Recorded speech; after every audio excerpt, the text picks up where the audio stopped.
um curandeiro descartado, uma elfa escrava à beira da morte e uma mansão assombrada que se torna lar. Hoje vamos analisar o segundo episódio da jornada de Zenos, o homem que está prestes a revolucionar o mundo da cura, mesmo que ilegalmente. No início do episódio a gente já vê o Zenos sendo expulso de forma humilhante do seu antigo grupo de aventureiros. E tudo que eles pagam para ele é uma única moeda de ouro. Esse grupo se tornou bastante famoso na região e, com certeza, foi graças aos Zenos. Mas o líder deles menospreza totalmente a habilidade do protagonista. Agora o grupo está atrás de um curandeiro que seja da nobreza. Afinal, eles querem manter as aparências. O líder do grupo, Aston, foi quem recrutou os Zenos quando ele era apenas um garoto e ele já sabia usar magia de cura. Então Zenos aceitou e se dedicou bastante ao grupo ao longo dos anos. No entanto, o grupo nunca valorizou ele de verdade. Para eles, o protagonista era apenas uma ferramenta útil que ia ser descartada a qualquer momento. E chegou a hora. Zenos é uma pessoa fria devido ao seu passado, ele é pouco expressivo, então ele apenas pega a moeda e vai embora. Naquele mesmo dia, a gente conhece a Lily, uma jovem elfa escravizada que está tentando fugir de um grupo de bandidos, só que ela é atingida na perna, mas mesmo assim a garota não desiste. Ela continua lutando, morde a mão do bandido, mas acaba sendo brutalmente ferida. Agora a garota iria sangrar até morrer. Zenos presencia a cena, pergunta o que está acontecendo, mas a líder dos bandidos deixa claro que Lily é propriedade dela, uma mercadoria. Para quem não assistiu o primeiro capítulo, existe escravidão nesse mundo. Voltando à história, mesmo vendo a garota à beira da morte, Zenos oferece essa única moeda de ouro que ele tem para comprar a garota. A líder, claro, aceita, afinal Lily vai morrer, não tem nada que o Zenos possa fazer por ela. Os bandidos pegam o dinheiro e vão embora. A pobre garota estava achando que iria morrer, ela não teria muito mais tempo, mas Zenos não dá tempo nem da garota lamentar. Ele cura ela e ele fica chocada e emocionada, afinal ela achava que iria morrer, mas agora ela estava livre e salva. A garota pergunta se o protagonista era um curandeiro renomado, famoso, ou se ele tinha uma grande clínica. No entanto, ele explica que não tem licença oficial e que aprendeu tudo sozinho. Sim, o Zenos é autodidata. Então o protagonista compra algumas roupas para Lily e leva ela para comer alguma coisa, enquanto ele pensava no que ele iria fazer com ela. Afinal de contas, ele não estava em condição de criar uma criança. Só que quando ele pensa em mandar Lily para um orfanato da favela, ele fica com medo do que possa acontecer com uma jovem elfa. Então, pessoal, eu não sei o que rola nesse mundo contra os elfos. Eu não sei se eles são vistos como inferiores ou se são raros, mas o mundo parece ser cruel com eles. Zenos então pensa em uma maneira de ganhar dinheiro, já que ele não sabe fazer muita coisa. E é nesse momento que chega um homem gravemente ferido, ele foi baleado por uma arma mágica. Desesperado e quando ele procura por ajuda, e o protagonista, claro, o único curandeiro do local, ele usa a sua magia, consegue curar o ferimento sem sequer deixar uma cicatriz. O homem fica muito feliz, paga algumas moedas de ouro para os Zenos e vai embora, mas antes, claro, ele fala que caso ele tenha algum problema, ele vai procurar os Zenos novamente. É nesse momento que cai a ficha, o protagonista decide abrir a própria clínica e assim ganhar dinheiro. No entanto, ele não queria envolver a Lily, afinal é uma clínica ilegal, poderia colocar a garota em perigo, mas ela insiste que agora ela é dele e irá acompanhá-lo onde ele for. Zenos aceita os sentimentos da Lily e durante a noite os dois saem em busca de algum lugar abandonado para montar a clínica. Afinal, ele não poderia montar uma clínica ilegal no meio da cidade. Então eles vão para a parte mais esquecida da favela. Lá eles encontram uma antiga mansão, meio sombria. Claro, a Lily fica com medo, mas o Zenos, como eu já havia dito, ele é bastante frio, ele não se importa. Eles entram na mansão. O lugar é bem preservado e principalmente ele tem um teto. Então a gente descobre que o antigo grupo dos Zenos forçava ele a dormir no lado de fora quase todas as noites. Ter um teto agora era um luxo, mas de repente um espectro aparece.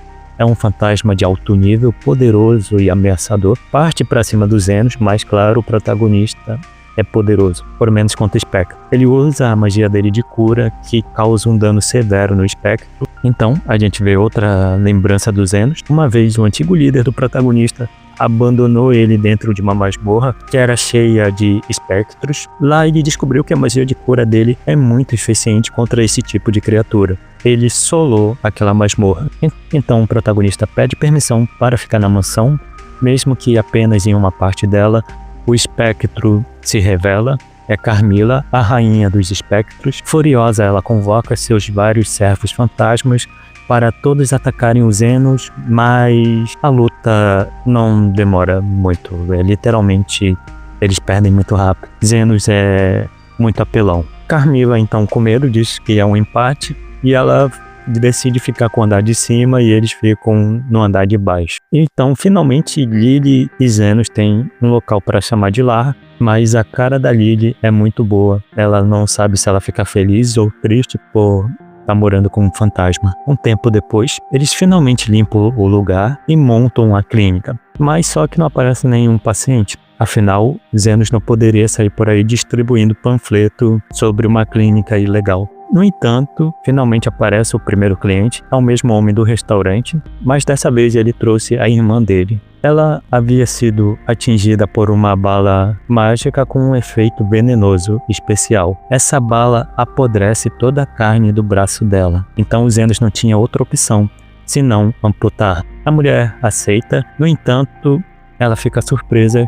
Ele cobra o valor de 1 milhão da moeda local para fazer o procedimento. Claro, ela acha um absurdo. Era um valor muito alto para fazer uma amputação. Ele diz que não vai fazer por um valor menor do que esse, afinal, era um procedimento muito cansativo. A mulher revela sua identidade. Ela é Zofia, uma das 3 líderes da favela, comandante da facção dos Homens Lagarto. Ela é conhecida por roubar dos comerciantes corruptos para ajudar os oprimidos. Mas mesmo diante da ameaça dela, Zenos permanece calmo. Ele explica que não vai apenas amputar o braço dela, ele vai regenerá-lo completamente com sua magia. A revelação choca a Zofia, afinal, nenhum curandeiro é capaz de fazer isso.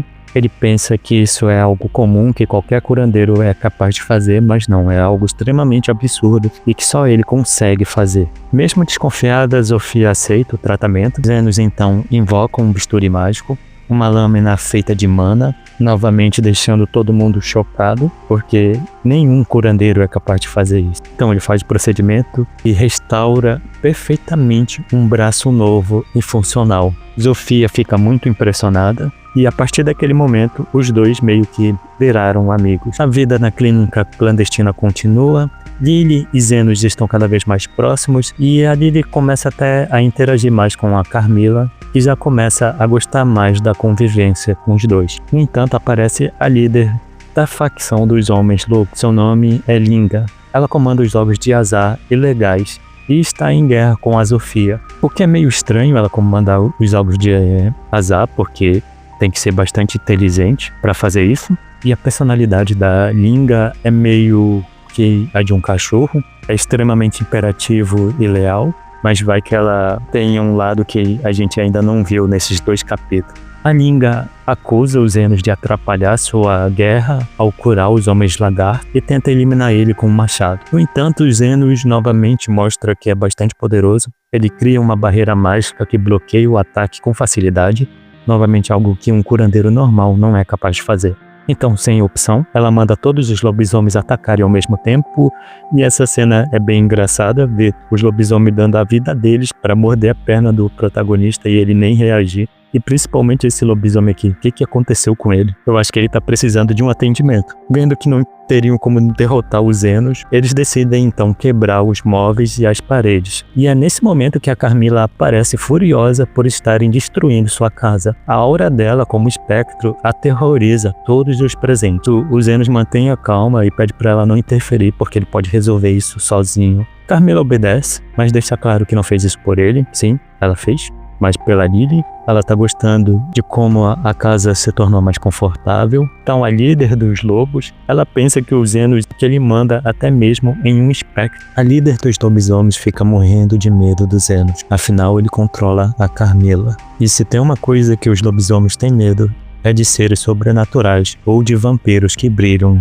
na luz do sol. A Linga se rende, se ajoelha perante os Zenos e ajuda a restaurar a casa. No dia seguinte, um novo problema surge. Agora é com os orcs. Um orc aparece na clínica dizendo que sua líder deseja falar com o Zeno. É por isso que o primeiro capítulo estragou um pouco o segundo. Para quem não assistiu o primeiro capítulo, é bem mais avançado a história. O Zeno já é amigo de todas as facções e todas as líderes já estão atrás dele, assim como ele já mora com a Liga. Eu acredito que o primeiro episódio deveria ser o quarto capítulo por aí. Mas então, pessoal, sobre o que eu tenho para falar sobre esse anime. A ideia de um protagonista extremamente poderoso sendo expulso do seu antigo grupo de forma humilhante não é lá a ideia mais original, mas, como eu disse algumas vezes nos vídeos, uma história ser clichê não é ruim. Ruim é a execução que você faz com o clichê. Por enquanto, a história tem potencial. Ela pode ter boas cenas de ação. Para quem assistiu o primeiro capítulo, viu que teve uma lutinha lá. Foi interessante, mas eu acho que não vai ser muito o foco do anime.